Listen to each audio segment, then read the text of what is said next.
Welcome to Economics Happy Hour. My name's Matt. And I'm Jadrian. Thank you for tuning in again. Jadrian, what's new in your world? Just did an alumni event in DC. So got to go as part of Virginia. So this is a Virginia Tech alumni event, not a personal alumni event. So I got to drive from Blacksburg up to DC and just meet a bunch of Virginia Tech alumni, undergrads, masters, PhD students, just sort of hear about their experience in Blacksburg. So it was really cool. Just getting to see people I've never met before. And it was just a really good time. If you are not careful, you are going to be a department chair or a dean someday. So just have to put the warning in. But after the past year, I don't hate the administrative side of stuff. There's things I don't like, but some of this stuff's kind of fun, like getting to meet with alumni and getting to do graduation, like I would say the personal interaction side. Of the administration side is really fun. I'm not sure that I would love the department heads meeting that they have every week and stuff like that. That's probably fair. I know, and part of what I love about my job is I love meeting alumni and other friends of the business school, and I've gotten comfortable where we could talk money. And once you start to realize I'm not asking for my own money, they love the school. Yeah. We all have the same goal of how can we give great opportunities to students. And once you have that mindset, it becomes pretty easy, and it's part of the job that I love. And yeah, we weren't even trying to ask for money. Nope. We charged them $10 for all you can drink, open bar, food. And as we were there, one of the people there was like, "Hey, do you need us to give more money?" And I was like, "I mean, you can. We're not asking for it. We don't have QR codes." Yeah. Right, but they're just ready to give money. And I was like, "Yeah, this is nice. I like this." Yeah. And then the other, for a lot of people, money isn't, giving money isn't in the cards right now, or at least not much. Yeah. Really, most people when they first start, or, they have kids or paying for college, it's tough to expect. It's tough to expect too much. However, there's a lot of ways to give back, right? You can come back and guest lecture or try to mentor students. There's jobs and internship opportunities. There's all sorts of ways that people can help, which that's really our goal with it, is just to try to get these connections of people coming back, internship, job opportunities, things like that. So it was very fruitful. This is their second year doing it. I really, really enjoyed it. Very cool. Very cool. What are you drinking today? What's on tap at the Roast 2 household? Founders All Day IPA, brewed in Michigan. Okay. So how about yourself? All right, sticking with the Virginia stuff, but I will say it is not seasonally appropriate. So we're going to go dark and heavy today. We have from my favorite brewery, the Star Hill Brewery, again. Yeah. It's called Dark Star, a dry Irish stout. If I can get it to focus on. It shows up on my screen. Dry. I was like, I never get it to focus right. So we're going dry Irish stout. Very nice. Which I assume is like a Guinness. That sounds a bit like one. Guinness-ish. Guinness-ish. No, that's great. So while you're pouring that, so Saturday's commencement, as dean, they just made a change at Susquehanna. So it used to be the provost read all of the names for commencement, which is a little about 500, and they have changed it where the deans now read the names of the students in their school.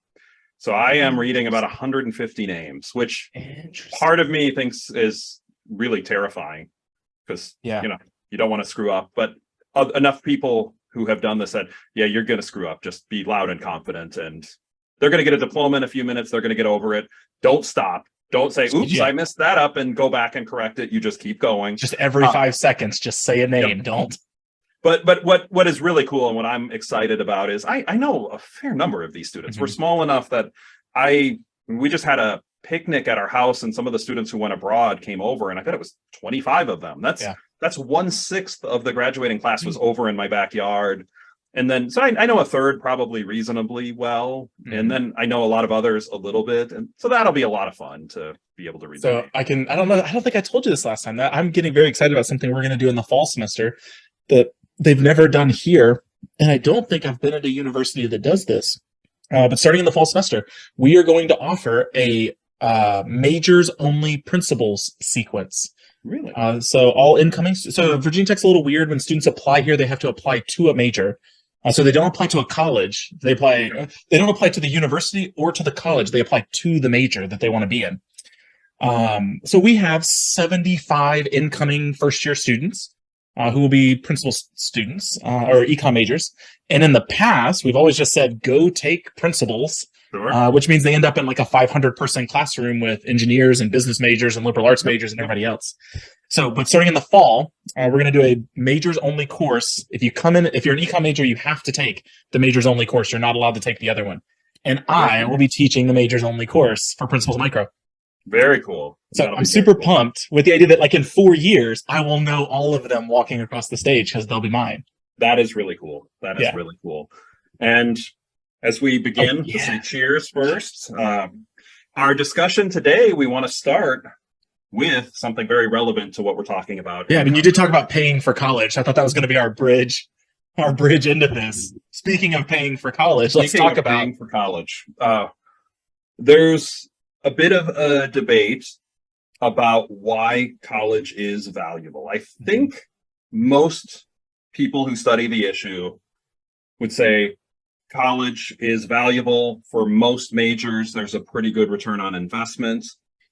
You know, we could argue on the margins a little bit, but overall, college graduates earn a lot more than high school graduates. I think most people agree with that. For the majority of people who graduate from college, the vast majority, good investment. Much more of a debate, though, on why it's a good investment. It's the why, right? Like, so there's a couple different. There's this is simplifying it a little bit too much, but I'd say there's two different ways college has a significant value. One is the signal it provides, and one is the human capital or the education it provides. And I think this is oversimplifying a bit, but before we start, we should probably define what we mean by the value of the signal or the value of the human capital. And I'll let you choose which one you'd like to define. Let me talk about what we mean by human capital. Mostly because I think we're talking about a very narrow like idea of human capital. Like in the labor econ literature, like when we talk about human capital, it basically means like some sort of thing you're doing to increase the quality of your productivity. So the most common like examples are things like getting an education that makes you a better worker. Not necessarily like quantity wise, but quality wise, your work should be better. But there's also things related to migration is often an example of a human capital investment. So the idea is you can move somewhere else and the quality of your work is better somewhere else. Sure. Investing in health is often considered a human capital investment. And so they all kind of seem a little bit similar, but education, I think, is super, super interesting, mostly because of the cost associated with it. Investing in your health is very different than like paying if something goes wrong. Right? Paying for a gym membership is like investing in your health. That's really cheap. Paying to move across the country can, at first blush, look really expensive. But man, look at a 4-year tuition, and that's very expensive. So I really like the idea of education. Part of that is also because Matt and I we're professors. I say obviously, we're professors. So we value education. We went for a decade to go to school. We're still in school. So the idea of sort of the human capital investment side of education is you're paying money to get payoffs later in life. And the idea is that when you spend your 3, 4, 5 years in college, you are a better worker because you have learned skills and you have learned those things and they make you better, smarter, more talented. And then you go get a job and you're going to slowly pay that off over time. That is often the human capital investment idea behind education. I think that's a fair summary. I don't know if you want to add anything to that. I think that's a great summary. And the idea of gaining the skills that, some colleges, you could think of some higher ed being like technical schools where you're actually learning a trade. Yeah. But then some, nursing's like a really good example always in my mind of like a skill that you're learning that we would not normally say is like a trade. It's not like carpentry or welding or anything like that. Correct. But then a number of other majors, maybe it's not specifically trying to get you into a specific field. So you're learning the skills in, sometimes it's economics, sometimes it could be a history, sometimes it could be a philosophy. Political science. You are learning how to think and solve problems. And the ability to solve complex problems, the world does not have enough people who are good at that. So you could build human capital in that way, where you're a better worker because you have learned how to tackle problems in a number of different ways better than you were before. So that's the human capital side. The signaling part of this, so fascinating. It takes a second to sort of explain, but I think it's one of those things. I think people recognize that. I think when Matt explains what the signaling side is, when you hear it at first, it's going to take a second to sort of process, and then you could start to think about examples where that may be true. So Matt's signaling side of and I'll take the extreme example. There are some who would argue that college does not provide much in human capital development or any of it, but it's still valuable because it gives you a signal. And the idea of a signal is that it is something costly to obtain, but those who are more talented can obtain it for a cheaper price. And you say a cheaper price, it's both in terms of actual money, but for college, it's often in terms of the time it might take you to obtain it. So somebody who is incredibly smart to graduate from college, and let's go through the extreme example and say college literally gives you no skills, which we both would disagree with. But let's assume that extreme example. Somebody who's super brilliant is going to be able to graduate and maybe even graduate early. Maybe they're in a really difficult major. Maybe they've got all sorts of extracurriculars with it. Maybe they get into the top schools that it's tough to get into, but because they were so smart earlier on, they got higher test scores, so they get into a Wharton or a Harvard or something like that. And then when they graduate, they have come out and they have this essentially a certification that yes, this person's really smart because they got in and they were able to make it through. But the signaling model would say they didn't really learn anything. Those who are really bright could get into particular schools and get out of particular schools. And there are some people who may not be able to for one reason or another. And essentially you are sorted. Some people get out, some people don't. I was not going through a definition on that. What could you add to the signaling side that I said? No, I think that's really good. I think what's nice about the signaling model is that the title of it, gives away what's happening. It's the idea that you have a diploma or certificate and it is sending a signal about you that may or may not necessarily be true. So the example that I always give my students with you have a college degree and you were to stand up in front of a room of people and say, I have a college degree. What does that mean? They're going to make assumptions about that. If you have a degree in economics, they're going to make assumptions that, he must be good. They must be good with numbers. They can do some math. They're good critical thinkers. And to an extent, if they're learning those things, hopefully they will. But it doesn't mean that they did. It could mean, maybe they got C's in every single one of their classes. And they really only know about 2/3 of the material. They don't really know that much. The stuff that they know is stuff they knew before they came in. They didn't actually learn anything new. But I always try to tell them that there's other signals as well. Things like, somebody who completes a college degree can persevere. They can go through difficult material. They know how to essentially follow rules from different people. So maybe they'll be able to handle a different set of bosses because they've proven that they can handle the rules of every different class. They understand structure and due dates, which is really important for businesses. They want you to fit in and follow due dates. Yep. And so I always talk about that there are signals that are related to education that are not necessarily related to your major. And I think once you start to see that side of it, you can start to think about, okay, are there degree specific signals as well that are being sent? Yeah. And I think one that we went through recently, the students who are graduating this year and next year, who got through in 4 years. The students who are graduating this year who got through in 4 years, they started in 2019, and 3/4 of the way through their first year, they were sent home.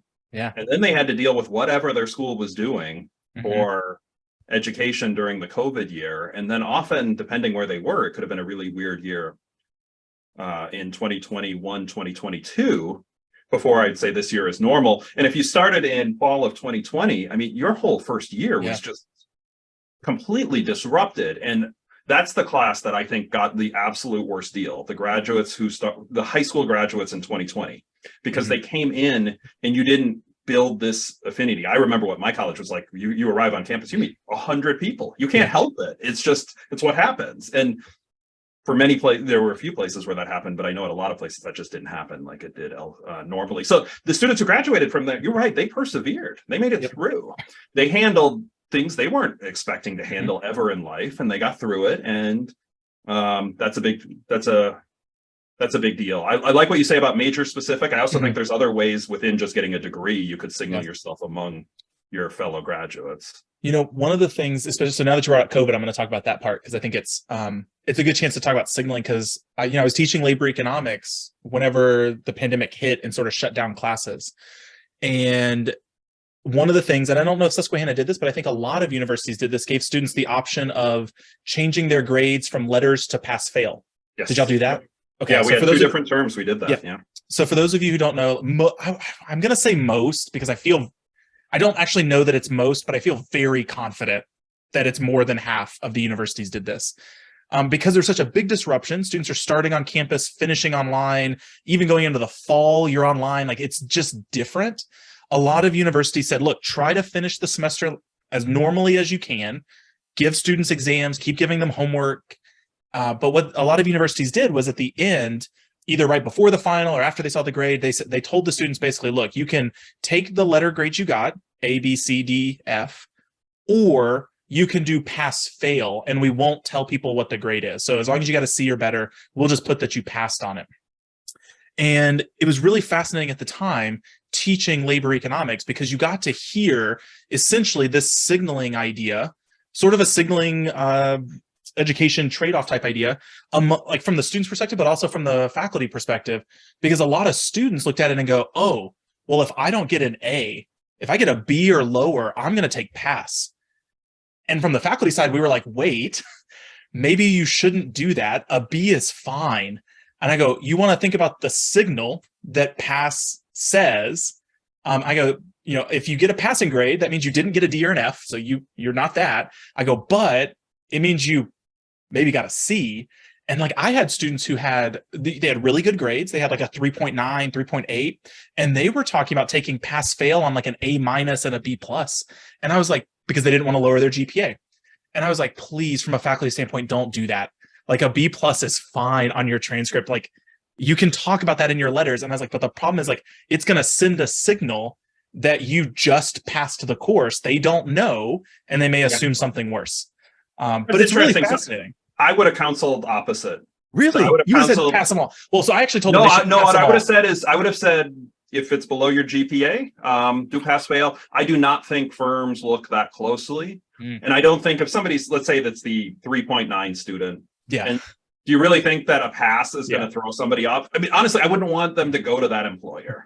And so I would have just counseled, but you're right. If in theory, you're talking about things that really shouldn't matter. If you're going to, it shouldn't matter. So this goes back, right? It shouldn't matter if you have this signaling versus human capital story, is that it sends a signal about something, but they could have learned tons of stuff, right? Like if they got all A's. So one of the things that some people were recommending, and this is where I think it was a frustrating time for a lot of reasons. There was faculty recommending that if you passed, as long as you passed them all, you should do pass for every class. They said, just hide all your grades from the semester. Then they don't know. I'm like, these students, they're just getting slammed with all these different recommendations. Not enough to think about on that. So within, so there's the debate and there's economists. Mm-hmm. There's one particular economist, Brian Kaplan, who wrote the book, The Case Against Education, Why the Education System is a Waste of Time and Money. And we've both read the book, and I mean, it really goes into the idea of the signal and the sheepskin effect, and tries to make the case that is the predominant factor. And there are others who will say there's a significant amount of human capital accumulation from going through college. Where do you fall on the value of college from the signal versus the human capital accumulation? So here's where I get really annoyed with it. So I get annoyed with this debate, actually. So Matt and I are having this debate, but I'm going to say that I get very annoyed with this debate. And I think my annoyance of it is, and I don't know if this is economists annoying me, if it's professors annoying, I don't know who's annoying me, but my annoyance is that we try to pin down this big, complicated story with like one answer. And so I think that's what really kind of annoyed me with Kaplan's book a little bit, was I think he hovered, I mean, it's been years since I read it. I want to say it's like, I think his argument is like 67% signal. He tries to get a breakdown of percentages. I want to say he was like 67%, 3/4 signaling, a third or a quarter human capital investment. And my frustration with that is I don't like the idea that we're just lumping all of education, higher education together and saying like this, the average college student is signaling. I definitely think there are majors that are more signaling than others. But I also recognize that there are a lot of majors that are more human capital investment, skill-based learning.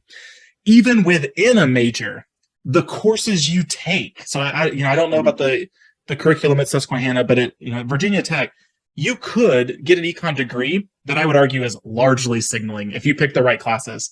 You could take very little programming, very little econometrics, data analysis. You take your minimum 2, and you get a degree. I think it's largely going to be a signal that you can follow orders and stuff. Right. But we also have a degree that's like a data analytics one, where you're learning R and big data, machine learning, Python. Like you're doing all the skill-based stuff, which I think that would be more human capital story.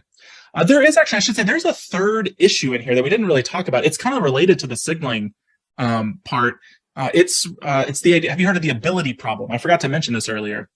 So I don't remember it off by the phrase. It's basically signaling. The ability problem is the person could have learned those things on their own, and that you're not actually learning anything in college. Like you could have learned it yourself. Yeah, like, sure. And so then it's slightly different than the signaling, but not that much. Yeah. So I would say I'm going to lean in. I will say signaling is a big chunk. I think for a lot of majors, there's a lot of signaling that happens. I think students want it to be an investment. I think students go to college with the idea that they're going to learn skills and learn things and become better people and better whatever their major is. And then I think when they get here, they start to realize the signaling is real. And they have behaviors that line them up with signaling, but they still think they're investing in skills. So I'm going to say, I will say, I think signaling exists. I won't put a number on it. Okay. Yeah, no, I think both work. I agree with being annoyed by like fighting. It's one or the other, right? I mean, clearly there's some value to both. Right. And I think the most compelling way to say there's some value to the signal is nobody in their right mind should stop when they're one class away from graduating. Yeah. Right. That's almost always the example, right? Like if a student did the entire semester but just didn't take the last final exam for one class, they've learned just as much as the other student. One of them is going to get a job, and the other one is going to have a harder time getting a job. And I would want to hire the one with the degree. Yeah. So there's the so I think there's certainly value to the signal, but I think there's enough evidence. I mean, the science shows the human brain still is developing and growing until age 25. Yeah. And I think there is something to being at a college setting where you are getting, as you said, you're having to learn from different professors who approach things different ways, who have different rules, who oppose problems in completely different formats that you're forced to think through and fight through, and you're forced to write in one, and you're forced to go to a science lab in another. Mm-hmm. Even if you don't ever do science again, on purpose. The fact that it's just, you've got to have your mind be able to figure that out at the time when it's growing the most, to me, is incredibly powerful for your skill development. The way I've heard this phrased is that for a student to be, like, I would say ultra successful, they should treat college very much like they would treat like a gym workout or a personal workout. You don't go to the gym and you don't just run on the treadmill. You should be doing some upper body strength. You should be doing some cardio. You should be doing some lower body. So like you should be mixing things up. Yeah. And that's how you get kind of the full body health taken care of. And education is the same. Like you shouldn't, I get very, I'm going to say offended, because it really does bother me. I don't like when students complain about having to take gen eds. I think the gen ed system is one of the things that make colleges unique. I don't think students should be going to school for 4 years to take 4 years of finance courses. I think it's valuable for a student to take a language, to learn do some philosophy courses. I think that's what makes us better humans largely is like the liberal arts gen ed sort of approach. Well, I mean, I'm at a liberal arts school, so you're like speaking. I mean, I'm at a dean of a business school, but for those who don't know, Susquehanna, we're a liberal arts university with a accredited business school, right? This is kind of one of our differentiators, but that's a model we think is actually incredibly powerful for our students. And it's honestly, it's one of the first things when I talk to a prospective student, that's what we highlight. That's literally the first thing. Like the student who's happy here, this is our model. You're going to get a world-class business degree, but you are also going to get pushed and challenged with a really top liberal arts education. And you're at a place like Susquehanna. I mean, you're going to get the top people in, in history and science, teaching you foreign languages and all. So yeah, no, I completely agree with you on that. I think there's so much power and it's more interesting, right? A lot of the interesting problems, one of our at Susquehanna, Dr. Teresa Finley, who you've met Dr. Finley before. She does economic history. It's fascinating. Well, if it weren't I don't know the full story, but I'm guessing if she didn't take some history classes before, that wouldn't be a topic that she's researching. And providing these incredible insights into economic research. The way that I always phrase it to my students is that my absolute favorite classes that I think are the most intellectually challenging, fun, that I was excited to go to were like, I was in the honors program. So we took these seminars that mixed like 4 different professors in different fields. So like there was one on like Texas literature that was like a history professor, an English professor. I think there was, I know there was history and English. I don't remember what the other one was, but it was fascinating to hear them kind of go back and forth on it. Or like my favorite, like the class I teach is economics of crime. It's taking the stuff that sociologists do and criminologists and economists and political science, right? Or behavioral economics is right. You're mixing psychology and you're mixing economics together. Like those are the fascinating courses. So I always I will say, I'm happy to say I get offended mostly because Principles of Economics is a gen ed course. And so in a little sense, I understand the annoyance, right? Like you go to college as a student, you think you want to major in finance. I'm going to pick on finance because it always seems like it's finance. You want to major in finance, you got to take this stupid econ course. But what I want to I sort of want to shake them and be like, look, you could so many people change their major. I don't know the numbers off the top of my head, but I'm fairly confident it's like a sizable percentage of people change their major. At Susquehanna, it's about a third, and I'm guessing a third, right? I think I've always heard like a third. Yeah. And I just want to be like, you don't I know you think you want to do this at 17 and 18. Yeah. You don't know what you're going to want in 3 years from now. This could be the class that completely changes your path in life, and you don't know unless you go in with an open mind and think about it and consider it. Well, I don't think. Thankfully, I'm at a place where our finance professors will say, like, you got to know economics, right, to know finance. So we're not in the business school, so that it's the engineers that are mad. The engineers don't want to take economics. No, everybody needs econ, but that's a different conversation. But I think it through. So if students are watching, or listening to us, I'd say be assured, hopefully you're reassured a little bit that at least we both think you've gained skills in your 4 years, right? You shouldn't be thinking I'm grabbing my diploma and all it is I spent 4 years to get a signal. I do think the signal matters though. Embrace the fact that you have the signal too. I'm going to ask you 2 questions that'll lean on the signaling side. Then I'm asking you a question on the skill building side. Matt, you have canceled class before for a conference or for travel when you taught. I have. You have canceled class before, right? Yes. What is the general feeling of the students when you announce that class is canceled? If I could find the clip from Better Off Dead, I'll throw it in there where they're all moaning when the class is canceled. Yeah, they're all moaning, right? They're all just very upset. They ask for a refund. They're like, we paid a lot of money. We would like. I've never once been asked for a refund for canceling the class. No, although admittedly, as dean, I have heard complaints from students that classes have been canceled too much, once or twice by professors. Too much, right? Yeah. Yep. So this, I always like this. I present this as like a signal. This is where I start to introduce the signaling model to my students. As I say, what if I cancel class next Friday? And you could see their eyes light up. They're just like, oh my God, yes, absolutely. And I was like, look, if you went to a movie and they just shut it off 10 minutes early, you'd be furious. You would ask for your money back. You'd say this is inappropriate. If you ordered a pizza and one of the slices wasn't there, you wouldn't just be like, this is amazing. But for education, you'll pay tens of thousands of dollars and then be like, yes, I don't have to do this. So that's one of them. I give that one as an example. And then one is kind of, we actually already talked about it a little bit. Would you rather have and maybe this is a good one for you to do next time you teach principles. Would you rather have the Susquehanna education and experience without the degree, or would you rather just have the can we just give you a degree, a piece of paper, and you never have to do any of this? Which one would you rather have? Yeah, I've heard that one before. I've definitely heard that one before. And that's a tough one, right? I mean, yeah, teachers don't ask that question. It's going to make you feel bad. Yeah, well, because you teach, I think my guess is I think the rational person in the short run will be better off by just getting the degree. In the long run is probably worse off. That would be my guess on that. But that's always a tough question. So we'll go back to the human capital, the skill building one. Matt, you talked about a lot of skills that your students learn, things like perseverance, following rules and orders and deadlines. And I know as a good instructor, you have all of those listed as your course learning objectives.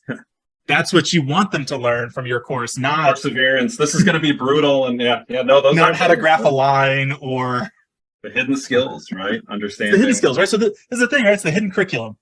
Yeah.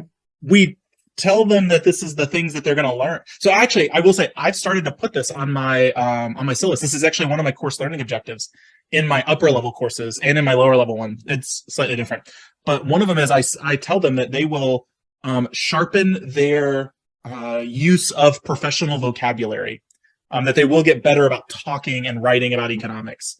I talk about how they will learn to manage different assignment expectation. Like I actually put this as like course learning objectives, but I try to frame it in like an economic standpoint. Like I kind of say things like, you'll learn how to use economic principles to handle different expectations of assignments and things like that. So I talked about like diminishing returns. Like you can do this assignment as many times as you want, but it doesn't mean you should do it 1,000 times. You should figure out where the diminishing returns happen.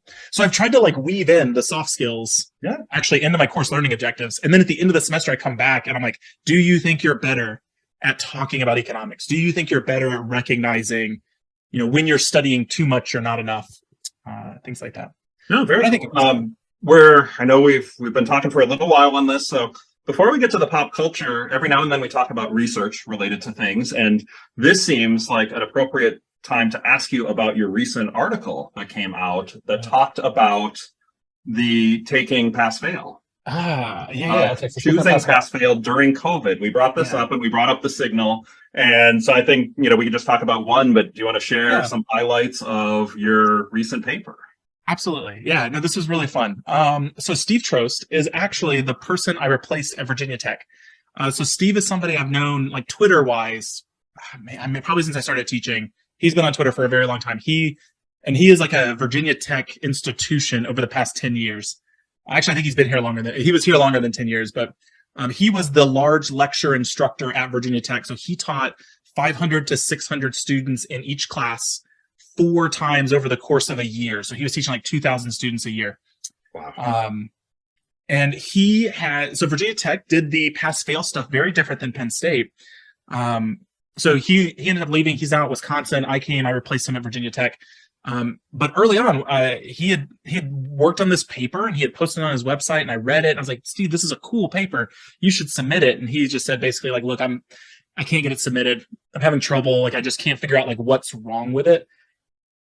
He would get the reviews back and so he was submitting it to peer review journals. He was getting the reviewers back and like they were just kind of all over the place. He would change it, then they would send it back in and they reject it again. So he was just sort of frustrated with the whole process, and he was moving. So he's like, whatever, I'll leave. And I said, Steve, can I work on it with you? Can I let me read it, go through it, let me play with the data, let me see what I can do. So we were able to sort of reconfigure it to get it submitted, public or accepted. I guess it is now published online. We talked about the pass fail stuff earlier in the episode. So I'll tell you the Penn State story, and I don't know if Susquehanna, I don't know which one you did, so you could say how y'all did it. The Penn State version was students went through the entire semester, took every assignment, took the exam, final grades are posted online, and then students could see their final grades and pick and choose which classes were pass fail. That was not how Virginia Tech did it, though. Virginia Tech did it where they go through the whole semester, and on the very last day of class, before they take the final exam, they had to pick whether they want to pass, fail, or get a letter grade in this course. So Virginia Tech made them pick before taking the final exam. And the nice thing about kind of how Steve had his class set up was essentially the final exam was like 30 or 40% of the grade, depending on how you did earlier in the semester. So that means every student has to take the final exam. And realistically, you have to pass the final. Sure, sure. So even if you're picking the pass fail, you're just trying to shoot for a C. If it's 30% of your grade, like you still need to do pretty well on it. You can't still have to study. Yeah, you still have to can't study and turn it in. And so the idea was we wanted to see essentially if there were characteristics of students who opted in for this pass fail type setting. And this is actually a really big part of education. And Matt, I'm surprised we didn't actually mention this. Education provides this huge payoff to people on average who get it. And one of the reasons that economists struggle to try to figure out the value of it is because it's not a random selection of who's going to college. Like people are choosing to go to college. So we're not just like, it's not a randomized controlled trial. Correct. And so that's why we can't tell like whether they're learning stuff, whether it's signaling, because like maybe they would have learned it anyway. So we wanted to see essentially what characteristics of a student would make them more likely to opt into this pass fail to try to take, I mean, realistically, it's an easier way out because once you pick that, you just have to get a C in the course to get credit. So it is a safer option than kind of gambling, trying to do well on the final, Sure. get a better grade. So we were really curious about sort of those outcomes. And what we found largely was, it really depended on the situation. Sometimes engineers were more likely to do it. It depended on like where they were in their progress. So like if you were a first year student or a second year student, way more likely to take pass fail than if you were like a junior and a senior. Largely because as a first year or second year student, a single class has a big impact on your GPA. By the time you're a senior, it doesn't matter. A C makes no difference in your GPA. So first year, second year students much more likely to do it. Business majors were more likely to do it. They tend to be more grade sensitive around things. But what we noticed was that there was a really hard, it was weird, really weird, like when we were looking at the data, a hard cutoff at an 81, which is a B minus. Okay. Generally speaking, if a student going into the final exam had a B minus or better, they largely took the letter grade. Very few of them opted for pass fail. So, right, if you think I got a B minus going into it, the final's 30%, I can maybe get an A. They largely took it. 81 and below, it was almost the exact opposite. Nearly everyone picked pass fail. So, there's little things, right? Like if you have a D going into it and it's 30, like you definitely want to do it. So what we were really curious about was like, so sort of those like C plus B minus students, was there something sort of interesting about them? And largely what we found was that female students were 15% more likely, if you were in that bottom portion, female students 15% more likely than male students with the exact same characteristic. So what that means is basically, if you had a female student and a male student, and they both had a 79% in the class, and they were both business majors, and they were both first-year student majors, and they had the exact same exam scores and homework scores and clicker score, if they looked identical going into the final exam, the female student was 15% more likely to take the pass-fail option. So we frame it in this sort of risk aversion. There's like this long literature of women, especially in economics and math-based courses, being risk averse. So there's like all sorts of things about kind of why that happens, which is just fascinating. Maybe that's another episode. It might be another episode. Whole another episode. But there's really cool data about things like for a female student who gets an A or an A minus, they're just as likely to major in economics as a male student. But like as soon as they get a B plus, like they drop out, like they're not going to major in economics. But a male student, like it needs to get like a C in order to not consider it. So there's all these sorts of like math behavior, econ behavior, where female students just don't gravitate towards that sort of risk. We don't talk about why. We don't have any explanation for why they're doing that. But we observe an outcome that was really interesting. No, very cool. Very cool. Yeah, thanks for sharing that. Since you gave that, I can give the pop culture reference on this if you're good with that. So, I mean, thinking about the idea on, human capital here from Hamilton, the song My Shot actually has a couple good examples. And maybe we can even put in a short blip now without having the YouTube or podcast gods hate us. I don't know. We'll see what we can pull off. We'll see what it does. But for Hamilton talks about going to King's College, which is now Columbia. As the phrase was, I've got a lot of brains, but no polish. I don't know if getting polish is considered gaining human capital, but I guess I would assume maybe it is, right? Gaining the skills to be more polished. But another part of it actually goes to Mulligan, who says he wants to join the rebellion because it's his chance to socially advance.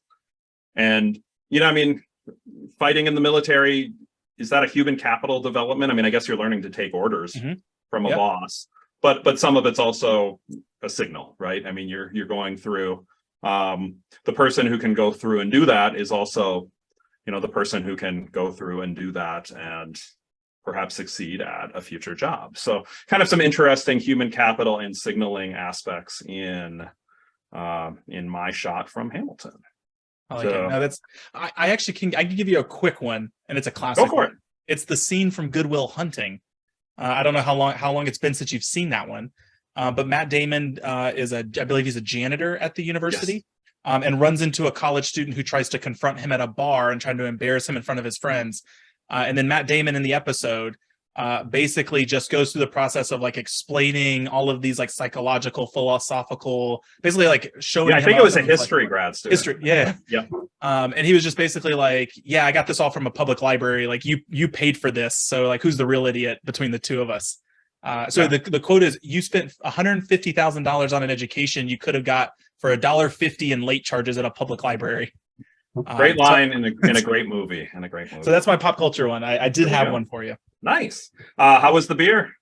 It is a non-nitrogen Guinness. It's good. It's good. You're not a summer beer. I've had a little more than you've had of the beer. For those so it's who are warm outside, so I've been drinking it slow. So, well, thank you to everybody for tuning in. Any final words of wisdom for the audience, Jadrian? Ooh, we're not getting as many comments as we would like. Matt and I really like comments, and we need the gratification. So please go to Substack or email us. Tell us your thoughts. Tell us signaling, human capital. Maybe we'll put a poll in the Substack to see if they'll. If we get them to vote. But no, thank you to everybody for listening. We would appreciate a 5-star review on your favorite podcast app. So we've said before, we're not monetized. So like our currency is people listening. You're doing that will help get this in front of more people. So we'd really appreciate that. But until next time, Jadrian, cheers. Cheers.